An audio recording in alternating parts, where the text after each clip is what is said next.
welcome back to the Ice Desk live from the 2016 Prudential U.S. Figure Skating Championships here in St. Paul, Minnesota.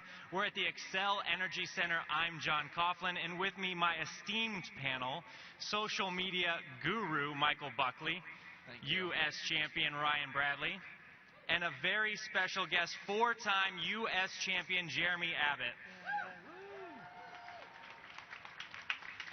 Jeremy, definitely different to be here, wearing a different hat this year. What do you look for in a U.S. champion? I look for talent, of course, consistency, tenacity, and definitely skating skills and a connection to the audience. I want to see someone who's going to bring me to my feet before that program's over. A connection to the audience, Ryan, probably something that's extra important in a short program when you have a shorter checklist of things to get done. Absolutely. You want to get the fans on your side. You want them on their feet before the program ends. That's such a huge thing. And leading into the long program, that gives you a ton of momentum. Of course, we'd be remiss to not mention the people not here. The obvious first person is sitting right next to me, Adam Rapon. He probably the iconic free skate moment at last year's U.S. Championships. He has the goods, especially when it comes to getting people on their feet. What about you, Ryan? What do you think? Well, it's funny. Every year when I'm sitting up here, we have to pick our favorite. And my favorite's sitting next to me. I always think that Jeremy's the guy to beat. So he still might win. Go lace him up. Hey, you never know. But you have to think that Max Aaron, he's the workhorse. He's the most consistent quadruple jumper we've had since Timothy Gable. He goes out, he's always well-trained, and he's a powerhouse. He has to have things be perfect for him mentally so he can go out and do those programs. But he's looked dialed in all week, and he could really make a splash. And Buck, what about you? I think that's really important, though, because especially in the men's climate now, the quad is very important, and I think be sending men who can skate and entertain and perform, but who can also do that quad jump. It's very, very important now. Oh, I was looking forward to some new names because there's people out, so there's going to be some new medalists. I think Grant Hochstein is someone we need to think about. He landed a quad for the first time at NHK this year. He's getting older. He's 25. He's improving. He's a Britney Spears fan. He loves Britney Spears. I like Vincent Shao. He's 15 years old. He was intermediate novice junior men's. This is his first year as a senior, and he is trying quad, so I look forward to seeing him. I love Tim Delansky. Most people don't know him yet, but he plays the violin. He plays the piano. He's a really neat kid, a beautiful skater. And we can't not talk about Ross Minor. I have a feeling Ross is going to skate very conservative, very clean, and do a great job. And we have a lot more to cover, but right now, let's get back to the Wayfair Lounge with Michael Weiss. Hey guys, I'm backstage at the Wayfair.com Skaters Lounge, and the skaters are warming up, they're stretching, they're getting ready for the big competition. Just spoke with Tom Zakrajcek, who's the coach of, who is he a coach of? He's the coach of Max Aaron, and actually Max had a great warm-up. Quads all over the place. He decided to go back, get some rest at the hotel, and then he's going to come back as he skates later in the competition. Also, moments ago, Nathan Chen rode down the elevator with him actually and asked him, "You doing two quads in the short program?" He said absolutely, without hesitation. And you know, that's going to be, if he hits them, quad sow, triple toe, and quad toe, he's going to be the first U.S. American to ever land two quads in a short. Coach touches too. We're ready. He actually coaches Vincent too. He coaches Vincent, right? Yeah. Sure and does. Max. And the quads, that's something that we've been talking about. You have to do the quad and do it with ease so that you can be a component skater as well at this level at the World Championships in Boston. We're going to see two from Nathan in the short tonight. We have to wonder what that's like for Max to not be the quad king coming into this event. So for those of you in the arena, we're going to send it back to Rusty. Hey, thank you very much, John. Rusty up there at the Ice Desk. For those of you still here with us on Ice Network, let's continue to break down this men's event. Max and Nathan, they seem to be the front runners. So based on their technical content, let's take a look at what they'll be bringing to the table tonight. So as you can see, Max Aaron going with the quad sow triple toe, which is exactly what Nathan's going to match him with. But a big difference there, Ryan and Jeremy, is that second element that we're seeing. A triple axel from Max, which normally would have put him at by far technically ahead of the rest of the field. But tonight he's dealing with someone who's going to that, setting the bar as a young up-and-coming senior skater, Nathan Chen? Well, I mean, Nathan's always been a bit of a phenom ever since. He's got good crowd appeal. His Michael Jackson short program is very entertaining, and people really enjoy it. And he's got something very special about his skating. And not only that, but he comes with these 2 quads, so I think that's going to be hard to beat. If he does it, that's the most important thing, is you can put all the firepower in your program you want, but if you don't deliver, it makes no difference. Well, the thing to talk about with Nathan is the poise he has. He's so young. He's always the favorite at every event he's been to, with the exception of last year's championships where he was injured. But he just expects to be great. So he goes out and he's doing more than anybody else has ever done in a short program in the United States, and he doesn't seem to be phasing him. He's super confident about it, and I'd be surprised if he made a mistake here. Ryan, another major contender, though, we have to talk about Adam Rapon a little bit more. He's decided to take the quad Lutz out of the short program, relying on what he's planning to be a technically sound, clean program, and perform to the crowd. One thing that you can always count on with him, we saw it in the graphic that we were showing earlier, those were all based on level 4s.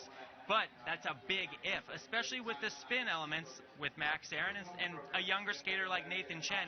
Adam is meticulous with those spins, not only with the level, but the GOE. What Adam does bring to the table, he brings quality, absolute quality in everything he does.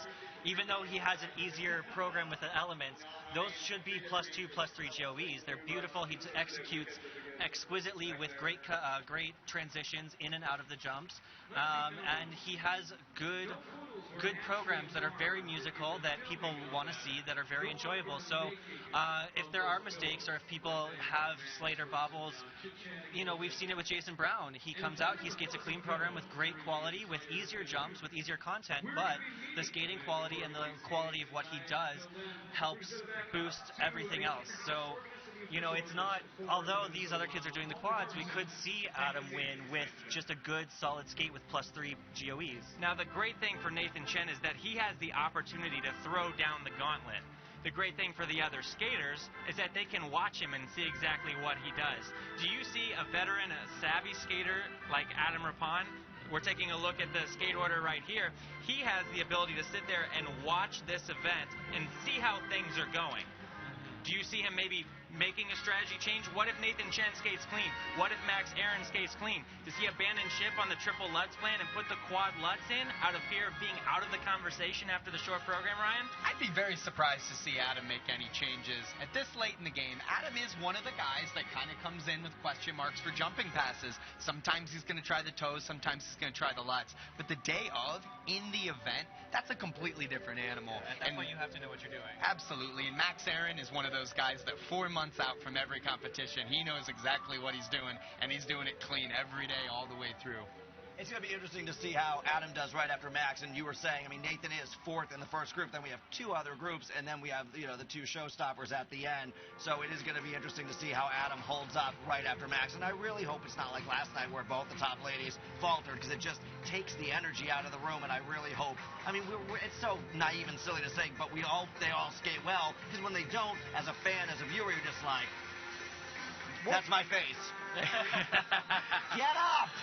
Well, something to think about, though, is when Nathan Chen goes out and tries both quads, Adam and Max aren't even in the building. Right. They're sitting at the hotel resting. So maybe they'll find out the scores when they get here, but they won't understand the energy and what has happened already early in the event. Yeah, I have to say, as a competitor who's been to 9 senior championships, and Ryan knows and you know, John, when you're prepared, and it doesn't matter what order you skate. For me, at the U.S. Championships, I love to compete early and get it over with, and then I can watch everybody else try to chase my score. But I have to say, 2014, Ricky Dornbush threw it down early in the event, and I got to the rink, and I didn't know who had skated well. I heard Ricky skated well, and I saw 92 and was like, that's what I have to beat? 92 was higher than the score I had set 2 years prior, so that's something big, but to see that also motivates you and puts a little fire under your butt to pull up. So not only the score to beat in the arena. There's the elephant in the room that the 2015 U.S. champion Jason Brown won't be here, but we've already heard that he's submitted his petition to be named to the world team. So you have to think, you don't want to put yourself in jeopardy. The higher you place here, the safer you are, because we have to think that Jason's going to be at least awarded an opportunity to show that he's ready for those world championships. I had the experience of being injured, being named to a world championship, as did you, Ryan. Jeremy, I don't know that you ever went through that process. No, I never had to go through that process. But it's I petitioned, they never let me on. it's an interesting thing, because when you get to that point, even if you reach the benchmarks and they say it's okay for you to go, I had a conversation with an official who said, you know what, you are physically capable, but do you feel like you're 100% you? Because your brand in the mind of the judges is at stake. They won't give you a pass and say, oh, last year he was hurt, so we're going to give him a little bit of a break. Is this team or this individual skater as good or better than they were before, or have they lost a step? And that has to be on their mind as well. Absolutely. Well, you have to think that return to play is a difficult protocol to go through. You have to show that you're healthy, show that you can get these scores, show that you can do these things. But it's so important that what you just said, you have to show that you were as good as you were last year at that event. He was fourth at the World Championships last year, which really gives him a very good claim at that spot.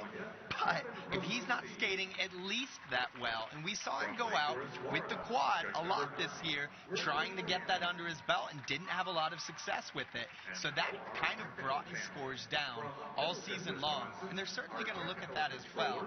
But whoever gets third at this event better skate well, because if they leave any question, Jason Brown's going to be going to the World Championships. I mean, we have 3 slots now. If we just had the 2, I'd say, yeah, but he has 3, which he, by placing fourth, very much helped earn. So. Yeah, I feel like the smart thing to do would be to send him to 4 continents as a test skate, and then name the team after that. See what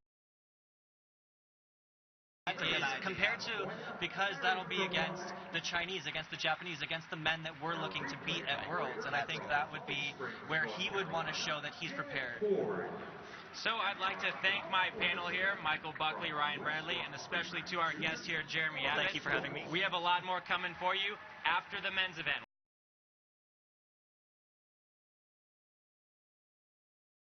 We'll be network.